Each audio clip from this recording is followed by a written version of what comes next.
3 years ago, I, 29M, was a happy man, married to the love of my life, Sarah, 27F. It seemed like that was the prime time of my life. I was working at a reputed law firm and had my beautiful wife by my side. We met during one of our internships and became inseparable very soon. So, after both of us were settled in our jobs, I proposed and she said yes. Very soon, we got married in a small, intimate ceremony. The only thing that was not at its best at that time was my relationship with my family. I was the middle child, so I always felt neglected by everybody. Growing up, my older sister Lily was the golden child, excelling in academics and sports, while my younger brother Mike was the baby of the family, doted on by our parents. I, on the other hand, seemed to exist in a perpetual blind spot. Even when I made it into law school, my parents' reaction was lukewarm at best. The biggest compliment I got from my mother was, "That's nice, dear." That is why I decided that I would focus on my studies and work as hard as possible so that I don't have to depend on them. But ever since I got married, Sarah would often suggest that I should at least try to rekindle my bond with my family. She came from a close-knit family herself and could not understand the distance between me and my relatives. So, one year, we decided that we would host Thanksgiving dinner and invited everybody. Even though I didn't have any expectations, I was willing to try for Sarah. Surprisingly, everybody accepted our invitation.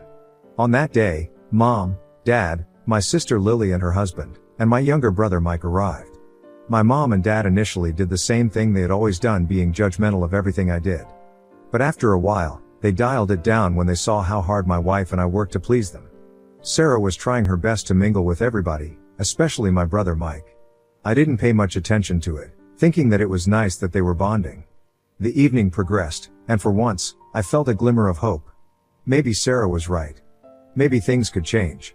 As we all sat around the dinner table, sharing stories and laughing, I allowed myself to believe that perhaps, just perhaps, I could have the family relationship I'd always yearned for. If only I knew that things weren't as innocent and good as they seemed to me.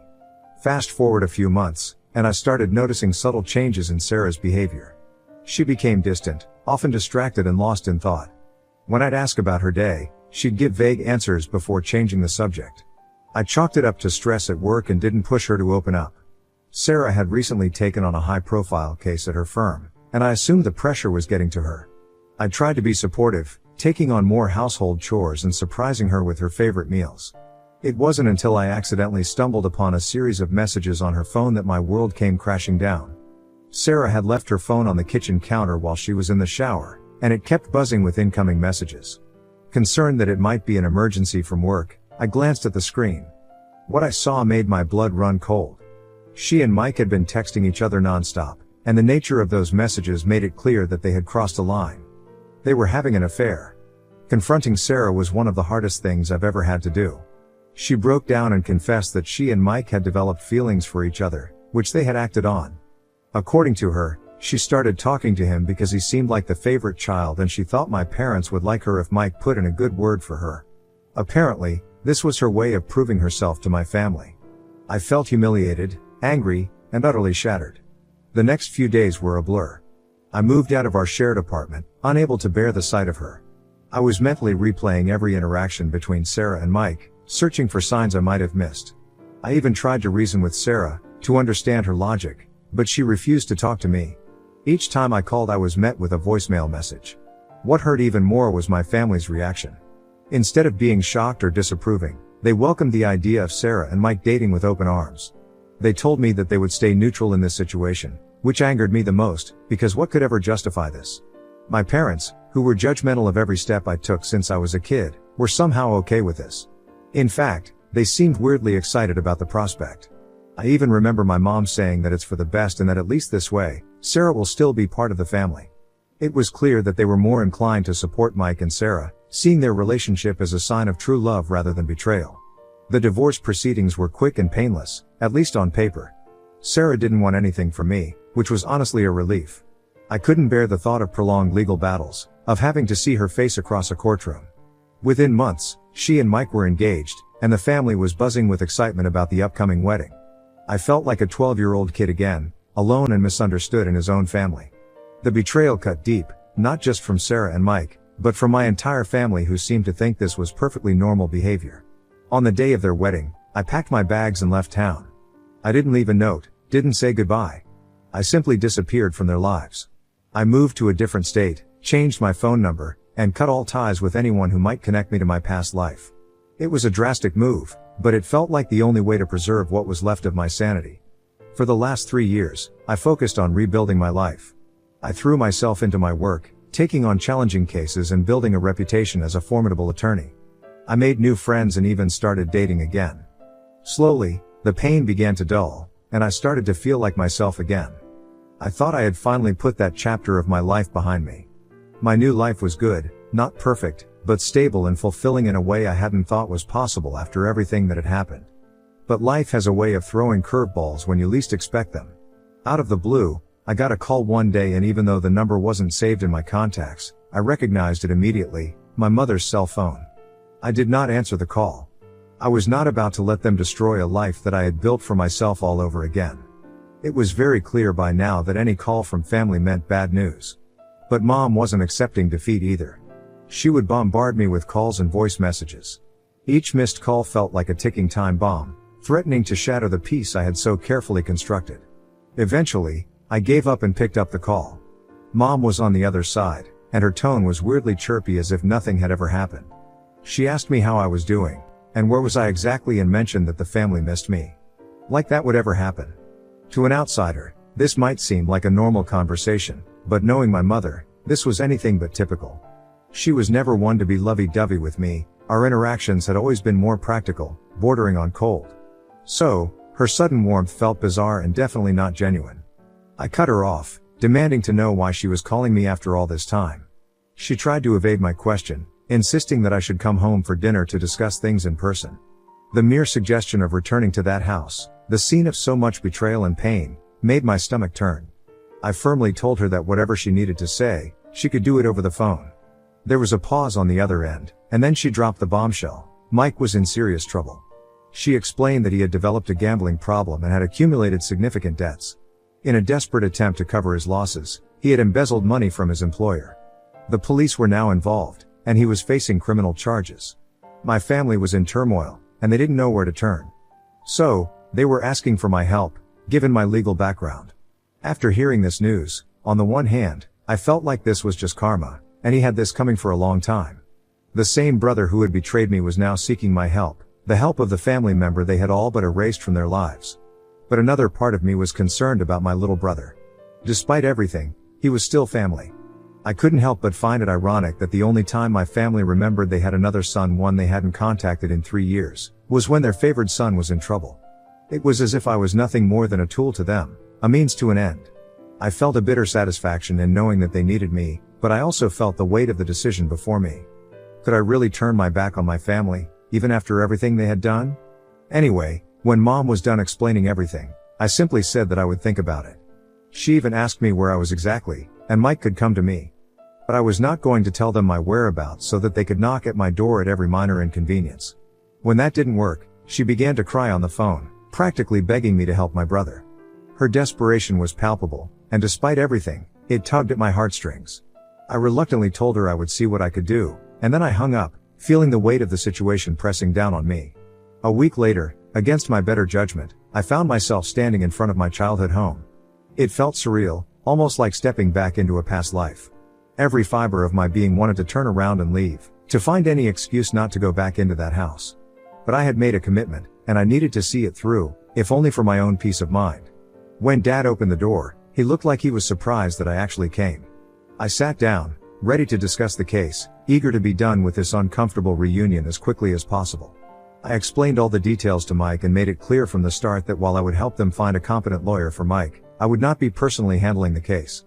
My father, however, was not pleased with this. He made a snarky comment, saying something to the effect of, "Is this how you repay us for everything we've done for you? For making you who you are today?" When I got offended by that, my mom made a remark that it was my responsibility to help my family. That was the final straw. The anger and resentment that I had been holding back for years came flooding out. I laid out everything they had done to me, every moment of neglect and betrayal. I reminded them how they had always treated me as an afterthought, how they had dismissed my feelings and opinions, and how they had sided with Mike and Sarah without a second thought.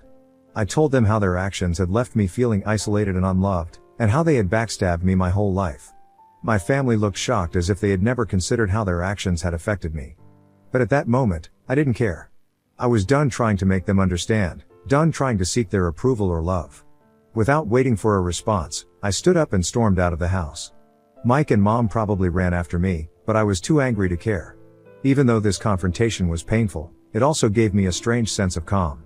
I had finally stopped taking everybody else's opinion to heart and stood up for myself in a way I never had before.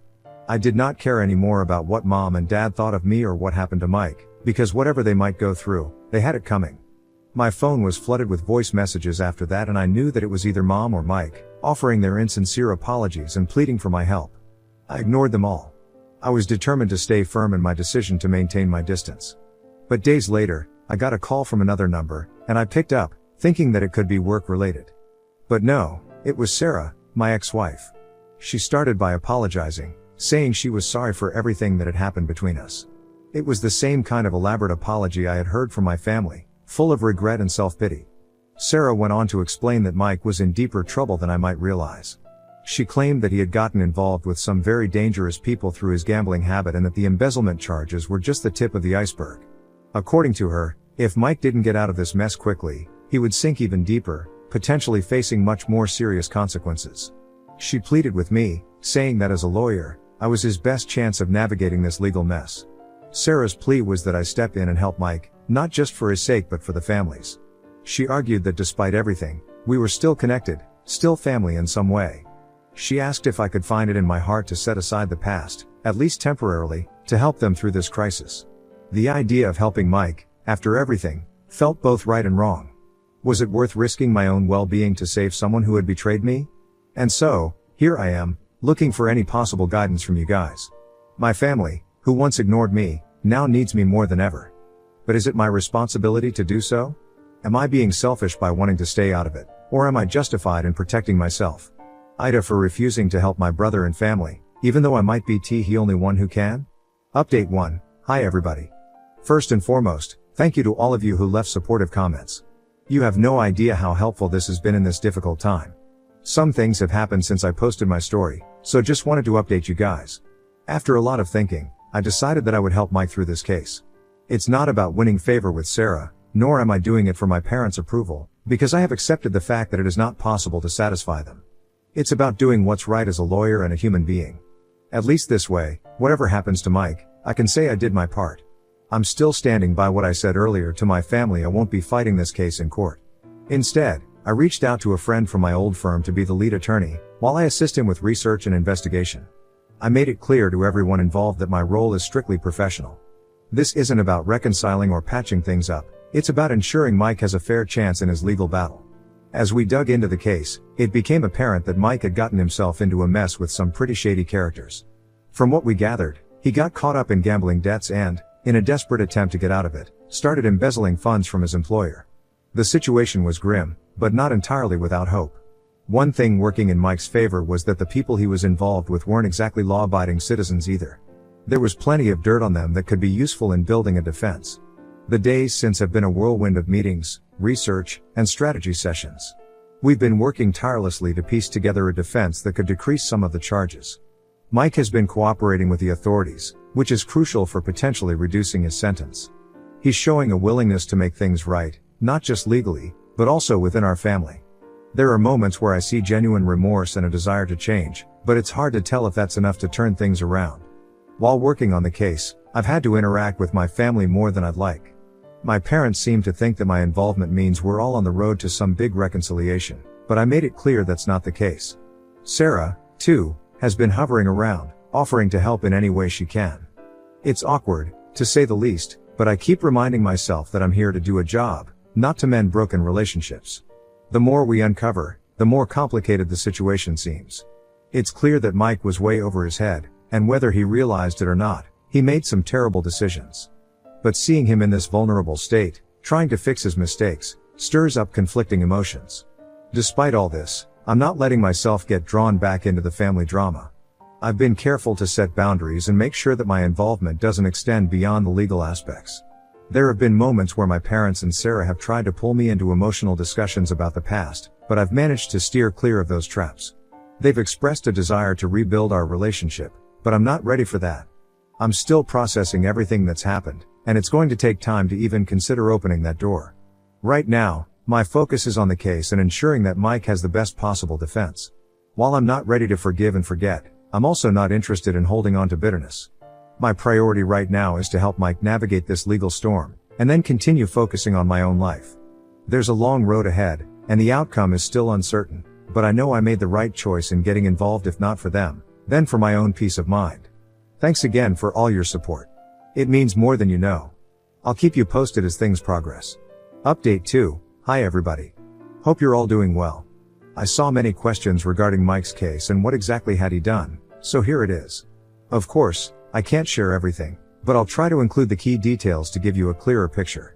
After diving deeper into the situation, it became evident that Mike's troubles were more serious than I initially realized.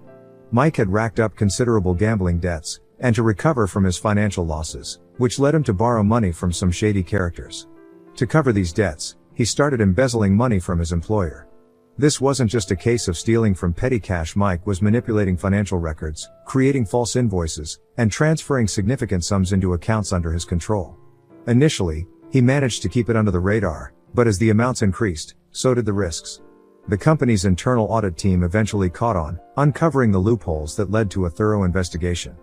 The evidence they found was damning, with detailed records showing how Mike had systematically mooched off the company of its funds. That led to him getting sued, facing charges of embezzlement, fraud, and potentially more depending on the outcome of ongoing investigations. The prosecution's case is strong, with a trail of digital and paper evidence that links Mike to pretty much everything. But this was not all. As I was skimming through all the evidence, I found out that someone else was involved in covering up the embezzlement. The shock hit me when I realized it was Sarah, my ex-wife. This felt like a sucker punch. Sarah, who had once been my partner, was now entangled in this scandal with my brother. I had to confront them both to get their side of the story. Mike looked lost, a far cry from the confident younger brother I remembered, while Sarah seemed defensive. They told me their version of events, describing a downward spiral of poor decisions and desperate actions. I was disappointed in Sarah, because the Sarah I knew was an honest, hard-working lady, and now I don't know what went wrong. From a legal standpoint, the case seems straightforward. The evidence against Mike was substantial, and Sarah's involvement, while secondary, was still serious. My mind began turning over potential defenses and strategies, but none of them offered a clean solution. The best we could hope for might be a plea deal, possibly reducing the charges in exchange for cooperation. Adding to the pressure was my family's expectation that I would help. They seemed to see this as an opportunity to heal old wounds, to bring the family back together. My parents have been trying to use this situation as an opportunity to mend fences. Well, by parents, I mean Mom. Dad is still not thrilled about the fact that I'm not personally taking care of the case. But I couldn't forget that they had welcomed Sarah back into the fold without considering the impact on me. Now, they wanted me to fix a problem partly of their own making. Sarah has also been around, expressing concern for Mike and offering help. She seems to be dealing with her own guilt and regrets and has tried multiple times to have that conversation, but I've no interest in whatever story she has, especially now, when she has become Mike's partner in crime. As we prepare for the trial, the atmosphere is tense. My family is anxious, hoping for a favorable outcome, but also dealing with the reality that Mike's actions will have consequences. I've had to remind them repeatedly that while I can help legally, I can't undo what's been done or change the past. The next steps would be crucial, preparing for a potential plea deal, gathering character witnesses, and planning for the worst-case scenario. To everyone who's been following this saga and offering advice, thank you for your continued support. It's been invaluable in navigating this difficult time. I'll keep you updated as the trial progresses and hopefully, the next time I write, I'll have more clarity on the outcome. Update 3. Hi everybody. I'm back with an update and I think this would be my last one. Buckle up for a bunch of news and believe me, the last one was unexpected for me too. So, let's dive right in. As you know, we were working hard on Mike's case, and the last few weeks have been a whirlwind of legal maneuvers. We're talking legal moves left and right and some pretty intense negotiations. The big breakthrough came when Mike's lead lawyer had a crucial meeting with the heads of Mike's former company. This meeting? It was do or die time, not just for Mike's legal future but for all the craziness that came with his case. We were trying to work out a deal that would let Mike make things right without dragging everyone through a full-blown court drama. Now, those board members were definitely mad, feeling like Mike had stabbed them in the back after years of trust. They wanted to make an example out of him, scare anyone else who might think about pulling the same stunt. Throughout this whole showdown, we kept hammering home that Mike was ready to come clean and cooperate 100%. One more thing that worked to our benefit was that some of those high and mighty board members weren't exactly squeaky clean themselves. The game changer though? We put it out there that Mike would pay back a big chunk of the money he took. Yeah, he'd still get fired from his job, but at this point, we were thinking, hey, something's better than nothing, right? And that's the deal we finally shook hands on. Now, don't get me wrong. We were all breathing a sigh of relief, but it's not like we were popping champagne or anything. Mike's career? Almost over. And the money he had to pay back? Ouch. But at least he wasn't heading to the prison, so there's that. As the dust started to settle, we were all hoping this nightmare was finally over, but another shockwave hit the family. Sarah, who'd been standing by Mike through this whole mess, out of the blue decides to file for divorce. I'm telling you, this news came out of nowhere. Everyone, including Mike, was caught off guard. Sarah's decision seemed sudden and out of character, given how she had been helping him cover up the embezzlement. Mike was devastated.